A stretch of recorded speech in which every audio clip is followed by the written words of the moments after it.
उन जंगल में टुनटुनी चिड़िया अपने दो बच्चों के साथ रहा करती थी। टुनटुनी चिड़िया के पति चिंटू चिड़े का देहांत कई साल पहले हो गया था। चिंटू चिड़ा एक नेक दिल पक्षी था। वह जितना कमाता था उतने में ही अपने परिवार का पालन पोषण करता था। चिंटू चिड़े के देहांत के बाद टुनटुनी चिड़िया मिट्टी के बने एक घर में रहा करती थी। एक दिन अचानक तेज बारिश होने लगती है। तेज बारिश की वजह से टुनटुनी चिड़िया का मिट्टी का घर बह जाता है। अब टुनटुनी चिड़िया और उसके बच्चे बेघर हो जाते हैं। तभी उसका पड़ोसन कालू कौवा उसके पास आता है और उससे कहता है, अरे बहन, जैसे ही मुझे तुम्हारे घोंसले के बारे में पता चला मैं भागा चला आया। और बहन, चिंटू ने भी तो तुम सभी के लिए कुछ भी नहीं छोड़ा ताकि तुम लोग अपना एक नया घोंसला बना सको। बहन, तुम्हारे रिश्तेदार भी तुमसे अब मिलना नहीं चाहते।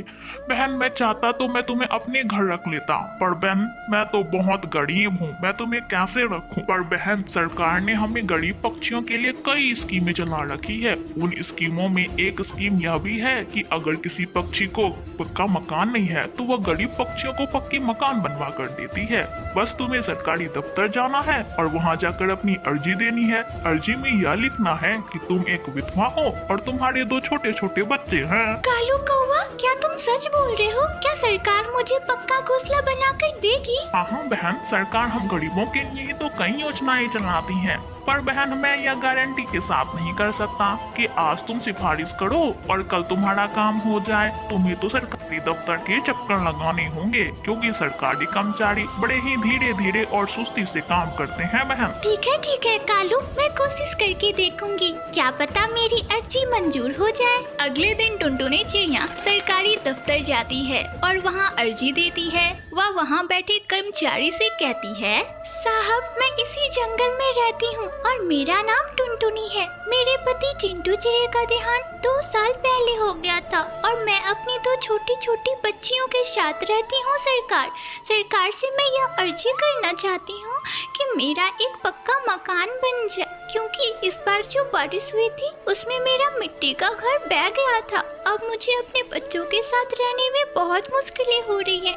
क्या वे मुझे एक पक्का घोंसला बनाकर दे सकते हैं? अरे, क्या तुम पागल हो गई हो? सरकार ऐसे घर बनवा कर नहीं देती, उसके लिए फॉर्म भरना पड़ता है, फॉर्म। तो साहब, मेरे नाम से वह फॉर्म भर दीजिए ना, मेरा नाम है टुनटुनी। अरे, अभी फॉर्म मिलना बंद हो गया है। जब फॉर्म मिलने लगेगा तब तुम्हारा मैं फॉर्म भर दूंगा। तब तक तुम पता और अपना नाम यहाँ जमा कर दो। जैसे ही फॉर्म आएंगे मैं तुम्हें बता दूंगा। वैसे अभी सरकार यह घर बनाने का काम कर नहीं रही। साहब, आप ये कैसी बातें बोल रही हो? सरकार हम गरीब पक्षियों की मदद के लिए कितनी सारी योजनाएं चलाती हैं। साहब, मैं बहुत गरीब हूँ, मेरे 2 छोटे छोटे बच्चे हैं।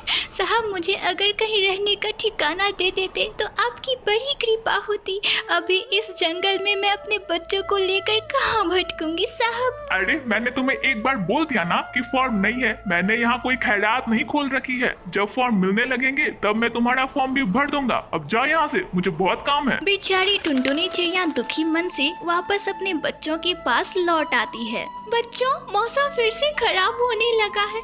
अब मुझे समझ नहीं आ रहा मैं तुम दोनों को लेकर कहाँ जाऊँ। तभी अचानक से कड़कती बिजली के साथ जोरों की बारिश होने लगती है। बेचारी टुनटुनी चिड़िया अपने दोनों बच्चों को लेकर जंगल जंगल भटक रही थी। तभी अचानक से उसकी नजर एक ट्रेन के डब्बे पे पड़ती है, जो कई सालों से उस जंगल में थी और मनुष्य अब उसका उपयोग भी नहीं कर रहे थे। तब टुनटुनी चिड़िया अपने बच्चों को अपने साथ लेकर उस ट्रेन के डब्बे में चली जाती है। तुम दोनों यहीं रुको, मैं घर से सामान लेकर आती हूँ, तब तुम दोनों को खाना बनाकर खिलाऊंगी। ठीक है बच्चों, कहीं जाना मत, यहीं रहना। तब टुनटुनी चिड़िया अपने टूटे हुए घोंसले से कुछ सामान लेकर ट्रेन के डब्बे में आती है और वहीं अपने बच्चों के साथ रहने लगती है। इसी तरह कई दिन बीत जाते हैं। एक दिन जंगल का सरदार सेठ कड़कनाथ कौवा उधर से गुजर रहा था। तब उसने टुनटुनी चिड़िया को उसके बच्चों के साथ ट्रेन के डब्बे में देखा तो उसने उससे पूछा,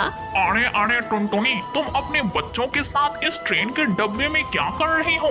सेठ जी, मेरा घोंसला बारिश में बह गया, इसलिए मेरे पास रहने का कोई ठिकाना नहीं था। जब मैंने ट्रेन के डब्बे को देखा तो मैं अपनी बच्चियों के साथ यहीं रहने आ गई। सरकार, ये सब सुनकर सरदार सेठ कड़कनाथ कौवा बहुत दुखी होता है और अपने आदमियों को बुलाकर उनसे टुनटुनी के लिए एक पक्का घोंसला बनाने को बोलता है। यह सब सुनकर टुनटुनी चिड़िया बहुत खुश होती है। कुछ दिनों बाद टुनटुनी चिड़िया का पक्का घोंसला बनकर तैयार हो जाता है। अब टुनटुनी चिड़िया अपने बच्चों के साथ उसी पक्के घोंसले में खुशी खुशी रहने लगती है।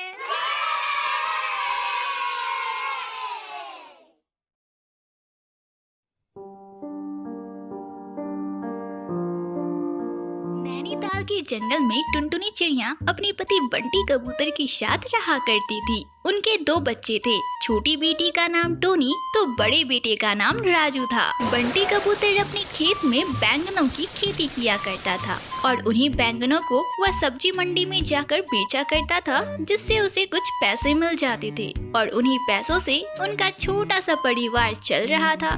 इस साल बंटी कबूतर के खेत में बैंगनों की अच्छी फसल हुई थी, जिसकी वजह से टुनटुनी उससे कहती है, सुनो जी, इस भगवान की कृपा से हमारी फसल बहुत अच्छी हुई है। इन फसल को बेचकर हमें अच्छा मुनाफा होगा, तो मैं सोच रही थी हम अपना घर पक्का करवा लेते हैं और हाँ, बच्चों का भी दाखिला अच्छे स्कूल में करवा देते हैं। इस साल हमारा सारा सपना पूरा हो जाएगा। हाँ टुनटुनी, तुम बिल्कुल सही कह रही हो। भगवान को भी हमारी यह गरीबी देखी नहीं गई, इसलिए तो हमारे खेत में बैंगन की कितनी अच्छी फसल हुई है और अन्य खेतों में तो बैंगनों में कीड़े निकल आए हैं। मैं कल ही शहर की मंडी में जाकर सारे बैंगनों को अच्छी कीमत पर बेच दूंगा। हाँ। अगली सुबह जब बंटी कबूतर अपने बैंगनों को बेचने के लिए शहर के लिए निकलता है, तभी उसकी छोटी बेटी टोनी कहती है, पिताजी, आप मेरे लिए शहर से क्या लाओगे? अरे मेरी प्यारी बिटिया, तू ही बता, तुझे शहर से क्या चाहिए? तू जो बोलेगी तेरा पापा वही तुझे ला के देगा। पिताजी, मेरे लिए शहर से एक सुंदर सी गुड़िया लेके आना। और पिताजी, मेरे लिए चाबी वाला बंदर लेके आना। ठीक है बच्चों, अब तुम लोग अपने पिताजी को शहर जाने दो, उन्हें देरी हो रही है। तब बंटी कबूतर खुशी खुशी अपने बैंगनों को लेकर शहर की मंडी के लिए निकल जाता है। जब वह शहर की सब्जी मंडी में पहुंचता है तो देखता है कि अन्य पक्षी भी बैंगन ही बेच रहे हैं और बैंगनों की कीमत बहुत कम है। अरे ये क्या, शहर की सब्जी मंडी में तो बैंगनों की कीमत बहुत कम है। इतनी कम कीमत में तो हमारा लागत भी नहीं निकलेगा। अब मैं क्या करूं? तब बंटी कबूतर अपने बैंगनों को बिना बेचे सारे बैंगनों को लेकर वापस घर आ जाता है। यह सब देखकर टुनटुनी उससे कहती है, अजी बंटी जी, ये मैं क्या देख रही हूँ? आप तो शहर बैंगनों को बेचने गए थे ना, पर सारे बैंगन आपने घर ले आए। तब बंटी कबूतर दुखी मन से टुनटुनी चिड़िया को सारी बातें बताता है। हे भगवान, ये क्या हो गया? हमारे सारे सपने टूट गए। अच्छा जी, कोई बात नहीं, आप इन सभी बैंगनों को एक कमरे में रख दो। अब से हम इन्हीं बैंगनों को खाएंगे और किसी तरह अपना गुजारा करेंगे जी। अब इसी तरह टुनटुनी चिड़िया का पूरा परिवार बैंगन की सब्जी खाकर दिन गुजारने लगा। एक दिन जब टुनटुनी चिड़िया अपने बच्चों को बैंगन की सब्जी और रोटी दे रही थी, तभी उसकी छोटी बेटी कहती है, माँ, तुम्हें इधर से क्या हुआ है? तुम हमें रोज बैंगन की सब्जी और रोटी देती हो। माँ, तुम्हें पता है, पिंकी कह रही थी कि शहर से उसके बाबा ने उसके लिए लिट्टी चोखा लाए। माँ, तुम भी हमारे लिए लिट्टी चोखा बनाओ ना, हमें बहुत मन है खाने का। माँ, मुझे भी कुछ अलग खाना खाना है। रोज तुम बैंगन की सब्जी ही खिलाती हो। माँ, कुछ अलग बनाओ ना। अच्छा बाबा, ठीक है, मैं तुम दोनों के लिए अलग भोजन बना देती हूँ। तब टुनटुनी चिड़िया अपनी रसोई में खाना बनाने जाती है तो देखती है, हे भगवान, आलू तो खत्म हो गए हैं। अब मैं चोखा कैसे बनाऊँ? अच्छा हाँ, हमारे पास बैंगन है ना, आज मैं बैंगन से चोखा बनाती हूँ, देखती हूँ कैसा बनता है। तब टुनटुनी चिड़िया गर्मा गर्म लिट्टी और बैंगन का चोखा बनाती है और अपने बच्चे और पति को देते हुए कहती है, ये लो बच्चों, मैंने तुम्हारे लिए गर्मा गर्म लिट्टी और चोखा बनाया है। अब इसे खा के बताओ कैसा बना है। अरे वाह माँ, ये लिट्टी चोखा कितना स्वादिष्ट है। माँ, ये बहुत अच्छे बने हैं। हाँ टुनटुनी, बिटिया सही कह रही है। टुनटुनी, तुम ऐसा क्यों नहीं करती? लिट्टी चोखा ही बनाकर बेचो ना, वैसे भी हमारी आमदनी कुछ हो नहीं रही है। अगर तुम लिट्टी चोखा बनाकर बेचोगी तो हमारी आमदनी बढ़ जाएगी। ठीक है बंटी जी, जैसा आप बोलो। आप भी मेरी मदद करना, हम दोनों मिलकर लिट्टी और चोखा बेचेंगे। फिर क्या था, अगली सुबह ही टुनटुनी चिड़िया और बंटी कबूतर ने मंडी में अपनी लिट्टी और चोखे का स्टॉल लगाया। देखते ही देखते उनके स्टॉल पर पर ग्राहकों की भीड़ हो गई और चंद मिनटों में ही सारे लिट्टी चोखे बिक गए। आज उनकी बहुत आमदनी हुई। अजी बंटी जी, आज पहले दिन ही हमें कितनी कमाई हुई। जितनी कमाई हमें पूरे साल बैंगनों को बेचकर नहीं मिलती थी,